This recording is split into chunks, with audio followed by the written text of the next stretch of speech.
There is a moment every soul must face, the moment after the fight is lost.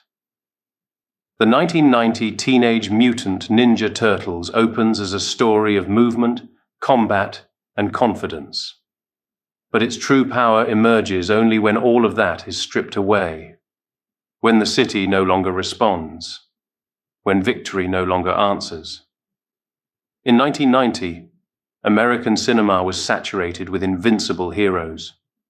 Die Hard gave us John McClane, who could bleed but never break. The Terminator showed us that victory was mechanical, inevitable.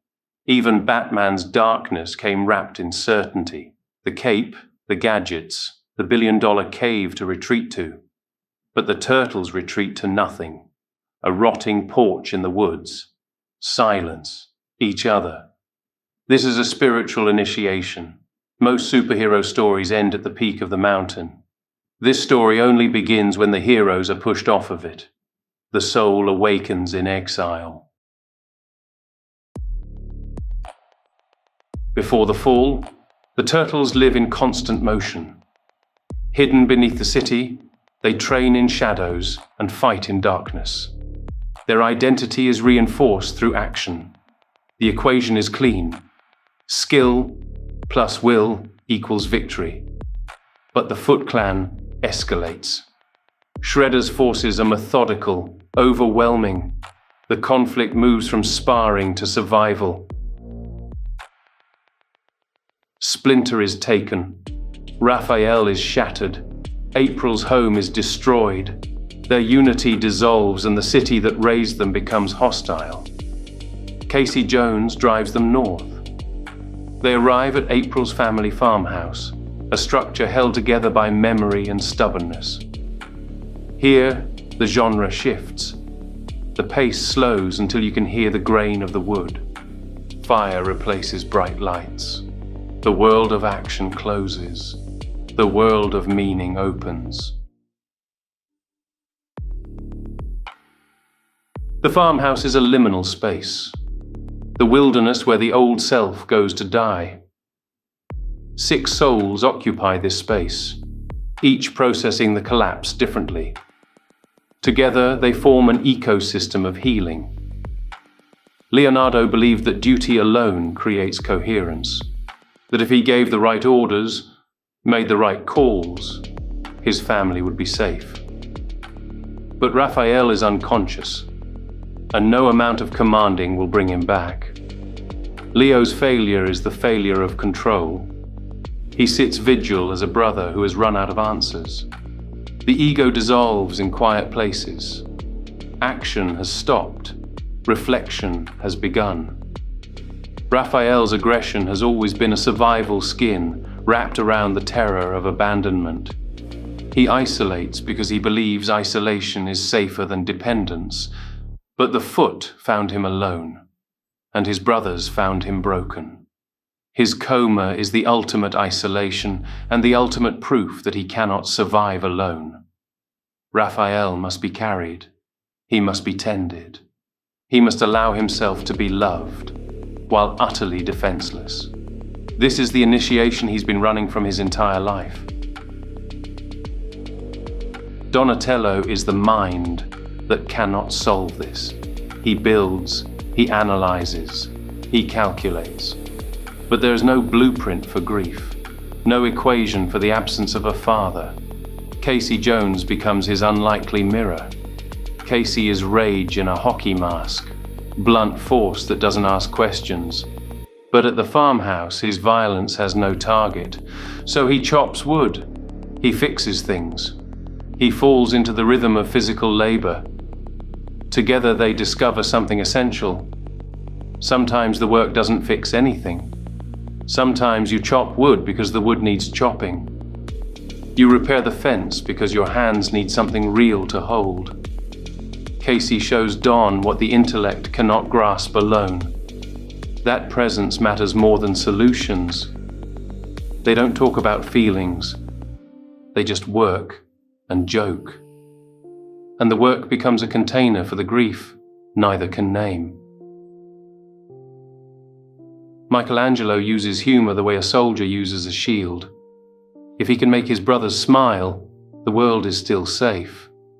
If the jokes land, the family is still intact. But on the farmhouse porch, the jokes stop landing. The lightness curdles into something heavy. Mikey is left holding a mask he can no longer wear. April O'Neil transforms at the farmhouse. In the city, she was a journalist chasing the story, the big break, the exposure, the truth behind the headlines. But here, she stops hunting narrative and starts holding space. She begins to draw. Her sketches are proofs of existence. When the brothers feel invisible, stripped of their father, their home, their purpose, April's charcoal lines trace the reality of their souls. She sees them when they cannot see themselves. In alchemical terms, she is the vessel. The brothers are undergoing nigredo, the blackening, the death of the false self. The process is invisible to them. They experience only dissolution. But April witnesses the transformation. She simply draws what is true. You are here. You are real. You are seen. This is the sacred witness, the one who holds the mirror when the ego cannot bear to look. These 6 souls are one psyche under extreme pressure, finding different ways to hold the unbearable. Leo holds the vigil. Raph surrenders in unconsciousness. Don and Casey hold the work. Mikey holds the question. April holds the witness. Together, they create the conditions for what comes next. While the turtles descend into silence, Shredder offers the opposite: certainty.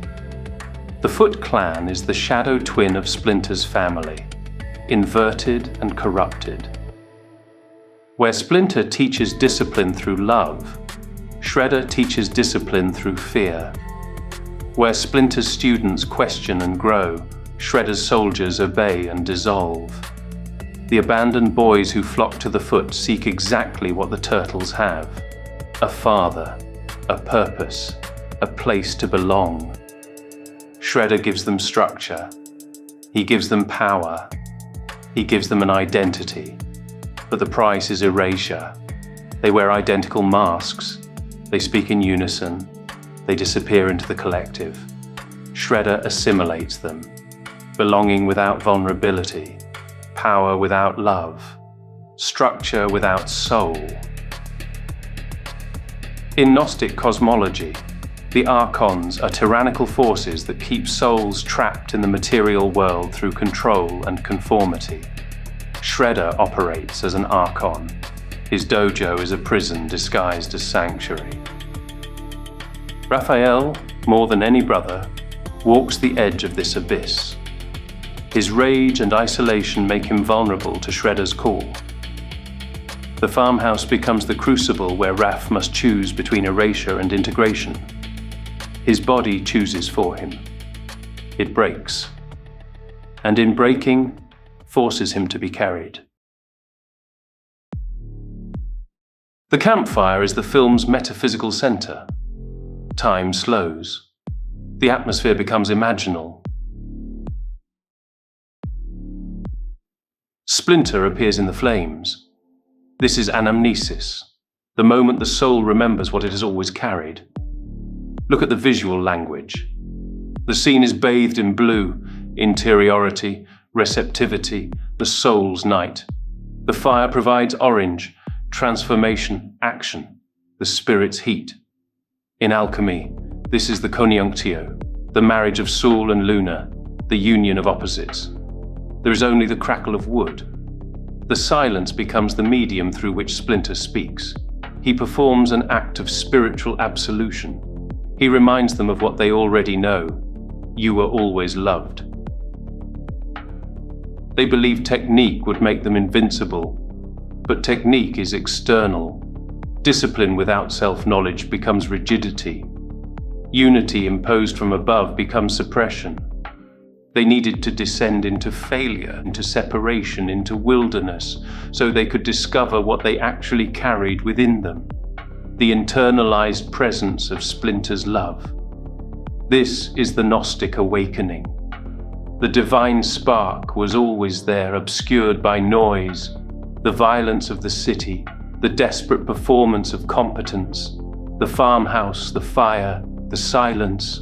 All of it strips away the interference. Splinter speaks from the only place he ever truly existed, inside them. The soul remembers. The brothers recover their inner order, and that recovery changes everything. Integration is a physical state.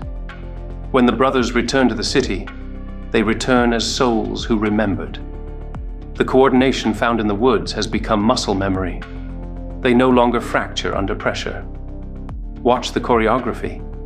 Shredder is a master of control, precise, brutal, efficient. But control is not balance. He strikes with singular violence, a system built on domination that cannot adjust when the field shifts. The brothers parry. They rotate. They absorb and redirect. Where Shredder's blows seek to shatter, their movements flow. They fight as an integrated whole. This is what the farmhouse gave them: remembered wholeness. The inner father and the false father collide. Shredder's final action is the only one he knows: escalation. Even suspended over the void, he refuses to yield. He reaches for the dagger. He chooses the path of the machine. Predictable, heavy, unbending. Gravity answers the call. A system that cannot bend must break. Shredder's fall is the natural conclusion for anyone who refuses to descend into silence. He chose the mask. The turtles chose the soul.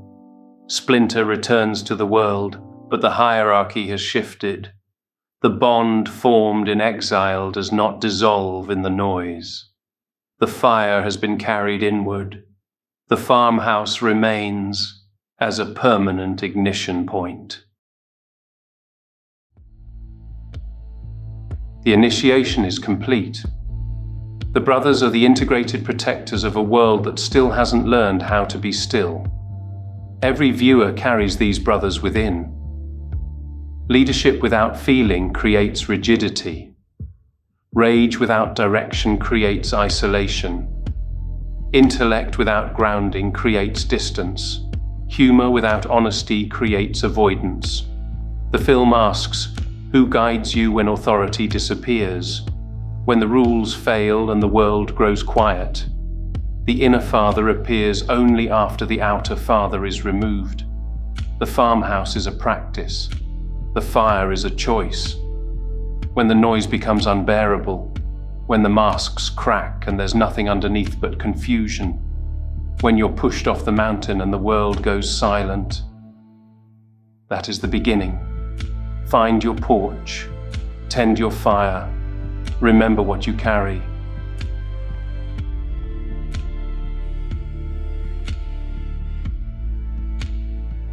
If this helped you remember, Ko-fi is below.